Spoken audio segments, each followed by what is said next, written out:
Hi అండి, నేనైతే ఇక్కడ చింతపండు పులిహోర వేస్తున్నాను అండి.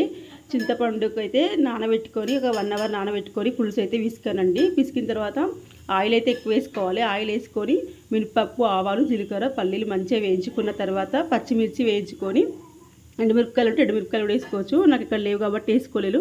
తర్వాత శనగపప్పు వేసుకోవాలి.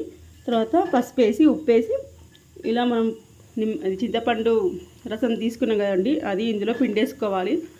పోసుకున్న తర్వాత పులుసు మంచిగా మరగనివ్వాలండి. మంచిగా మరిగినాక మీకు చూపిస్తాను ఎలానో. చూడండి, దగ్గర వరకు రావాలి. చూడండి, మరుగుతుంది పులుసు అయితే ఇలా మరుగుతుంది.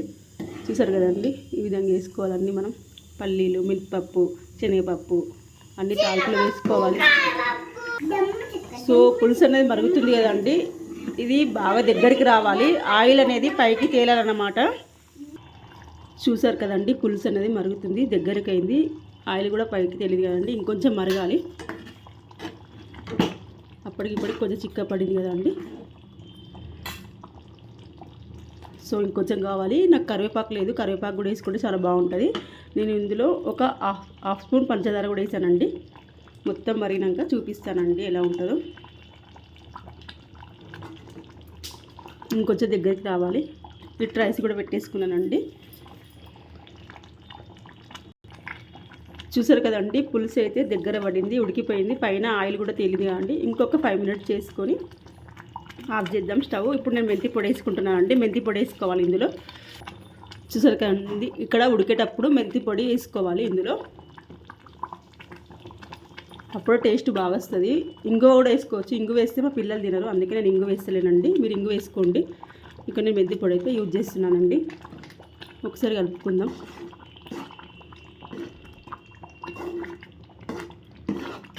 చూసారు కదా అండి, ఆయిల్ అయితే పులుసు అయితే ఉడికిపోయింది ఫ్రెండ్స్. ఇక్కడ నేను అన్నం కూడా చల్లారబెట్టుకున్నాను.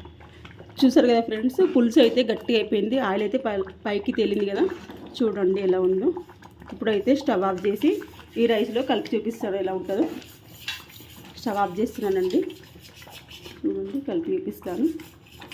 స్టవ్ అయితే కట్ చేసుకోవాలి.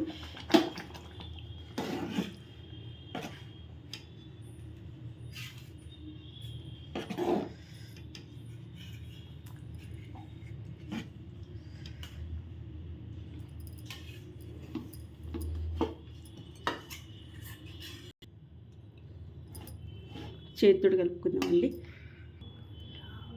చూసారు కదండి, చింతపండు పులిహోర అయితే రెడీ అయిపోయింది. ఇక్కడ మనకు ఈ పేస్ట్ అయితే 15 డేస్ 1 మంత్ వరకు నిలువ ఉంటుందండి. ఇలా చేసి పెట్టుకుంటే రైస్ అయితే చాలా టేస్టీ ఉంటుందండి. మీకు నచ్చితే ఒక లైక్ చేయండి, షేర్ చేయండి, సబ్స్క్రైబ్ చేయండి. Okay friends, bye.